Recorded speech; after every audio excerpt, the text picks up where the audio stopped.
MLA గారు చాలా సందర్భాలలో కలిసినప్పుడు నాతో ఏమైనా పని తీసుకో నీకు ఏమైనా అవకాశం ఇస్తా అంటే బీసీ మహిళ వచ్చింది 6వ వార్డు అని అడిగి మరీ నేను పోయి అడిగితే రండి మీకు అవకాశం ఇస్తా మీరు అభ్యర్థి అని చెప్పారు. చివరి క్షణంలో కూడా అన్న ఇదేమో పరిణామాలు చేంజ్ ఉందో మీరు చెప్పండి, నేను నామినేషన్ వేయాలన్నా వద్దా, నేను వేయొద్దు అనే ఆలోచనతో ఉన్నా, కామ్గా ఉంటా, చేరినందుకు పార్టీలో చేరినందుకు కామ్గా ఉంటా అంటే కూడా 99% నేనున్నా, నువ్వు నామినేషన్ ఇచ్చినాక మాట్లాడన్నాడు.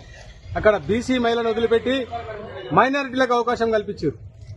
మమ్మల్ని రాత్రి నిన్న సాయంత్రం 7 గంటలకు ఈ టైం కూడా 99% నేనున్నా, నీ వెనకాల నీకు ఇస్తున్నా, నువ్వు అధైర్యపడొద్దు, నీకోసం నేనున్నా, నేను నీకు అండుదండగా ఉంటా అని చెప్పిన వ్యక్తి పొద్దుగాల నా ముందలే 2:45కు ఒక మైనార్టీకి బీఫామ్ కట్టడంతో మేము నమ్మి వచ్చినందుకు మోసపోయామని తెలిసి కాంగ్రెస్ పార్టీకి రాజీనామా చేస్తున్నాము.